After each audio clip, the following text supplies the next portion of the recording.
nandito kami sa Makeup Science Asia kasi meron kaming nakasked na 3-day makeup training workshop, ganyan. Pero kasama dun sa package na kinuha namin, yung kanilang color analysis. Alam mo yung nakikita nyo sa mga TikTok, Facebook, ganyan na sinecheck kung ano yung bagay na colors. So, ganito siya dito. Ayan, may mga tela-tela. Dito nga pala yan sa Quezon City. I'm so excited malaman kung ang favorite color ko ba ay bagay sa akin. So right now, ayan, bare face. Dapat daw kasi blank canvas. Ang hirap nang walang makeup mo, parang ka nakahubad. Pero, ayan.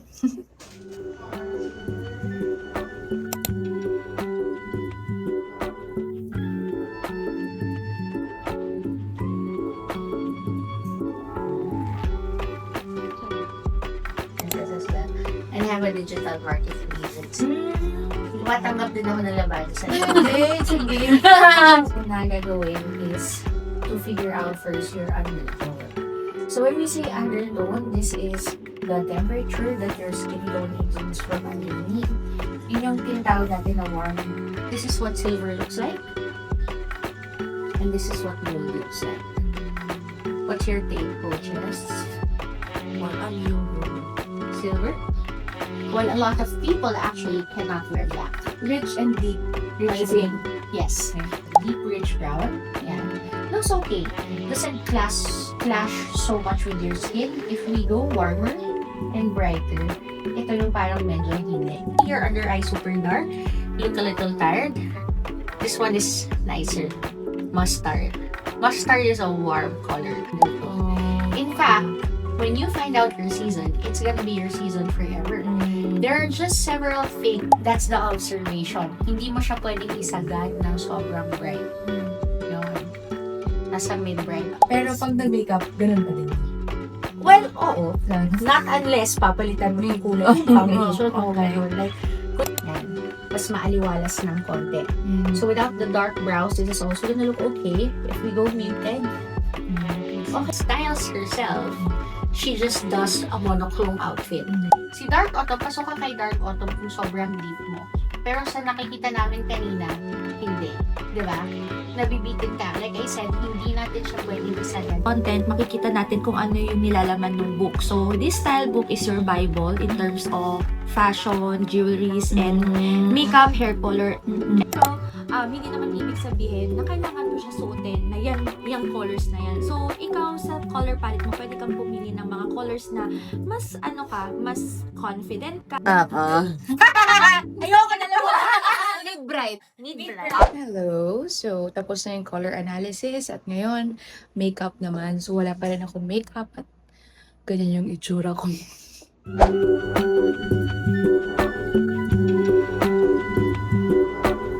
Work po. Kasama na to sa babayaran.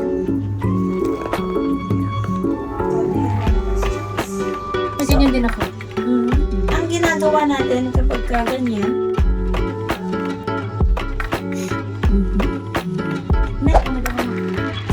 mag-makeup, mag-ayos. Yay! Thank you, Coach! Ayan, so practice tayo. Ito yung notes ko. Ang dami. Grabe. Step 1 to 21. Good luck kung kaya ng 15 minutes for everyday make. Kaya yan.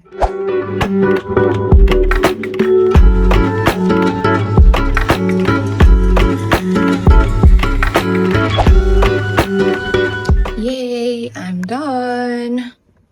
Ayan. Almost 3.5 hours yung session. Bakit overexposed? Wait. And now, hihintay na lang namin si D. Magkaiba kasi kami ng room. So, pero sabay yung schedule namin. Pero, it can take daw kasi until 3 to 5 hours. So, sa akin, 3.5 hours. Happy! Ayan, it's currently 7 p.m., 7:30, ganyan. Ayan, waiting lang kami here. Ni Simon. Hi, Simon! Welcome to my vlog! Ayan, masaya naman ako sa akin nalabasan niya. Oo, diba? Yan daw yung everyday makeup. So, yung second session, yung day 2, ang ituturo naman doon ay glam makeup. Hello!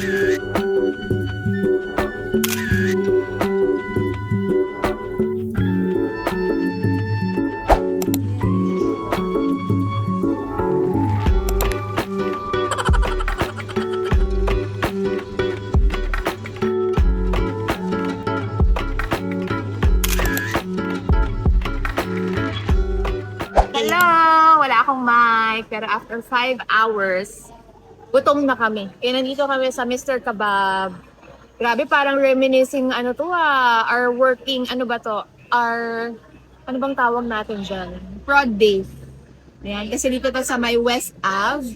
So, umorder na kami. Iba na pala yung pag-order ngayon. Dati kasi uupo ka, tapos kukunin yung order mo. Pero ngayon, pipila ka na. Ay, naalala ko pala. Dati, dito kami nang paprank. Yan. So, meron ako dati ditong segment.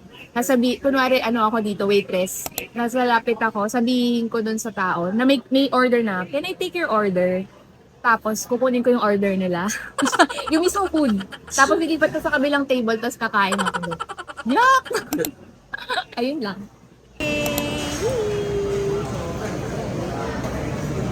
Hello! Papunta kami ngayon ulit sa Manila para sa aming day 2 ng makeup class. And syempre, wala pa rin tayong makeup. Bawal yung makeup kasi dapat daw, it's always nice daw to start with a black canvas. So, yan, let's see kung ano naman yung mga matututunan namin today. Actually, ang sabi daw ngayon, glam look. First day kasi is everyday look. So, ngayon naman ay glam look. So, saan kaya ang lakad natin after? Para di sayang. See you there! Blush on mo. Kikita ko sa lamin.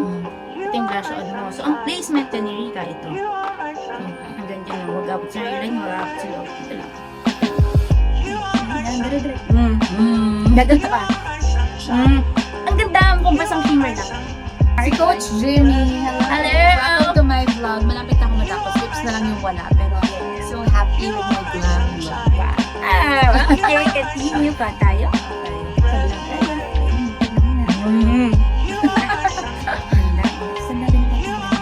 Yes? Sino kailangan? Dose na mapatamusin pa natin yung mga tayo.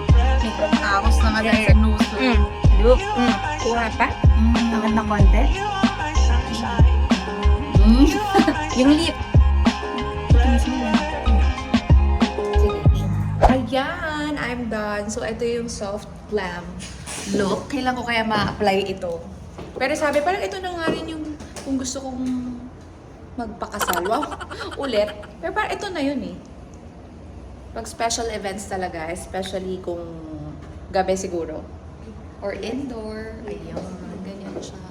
So, sanay na ako niyan. I'm so happy. Thank you, Coach Jimmy. Welcome!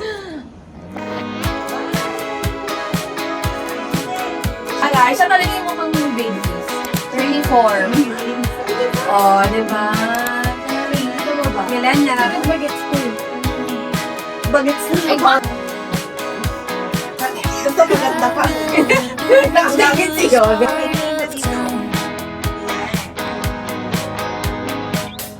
Everyone's dressed up here, but looks so dumb. Lost in a room where Ayan. So, para hindi naman sayang yung makeup, mag-dinner kami. Dito kami sa Tablo, sa Mas Morato. So, hindi pa kami nakakain dito. Nandito nga pala si Yonel, sumunod siya sa Bulacan. Para sulit. shadow turns. So glad I found you there in the crowd. All I wanted was a little connection, but they only care for their own reflection. I tried to blend in. Hi guys! Hi guys! Ayan, today is the day 3 of our makeup class. Tapos today din, ituturo yung buhok. So, ganito yung itsura natin today. Puro today, dami ko sinabi today. It's 3:42 p.m. Di pa kami nagla-lunch, kaya nag-drive-thru kami kanina sa where else? Sa Starbucks. Hi!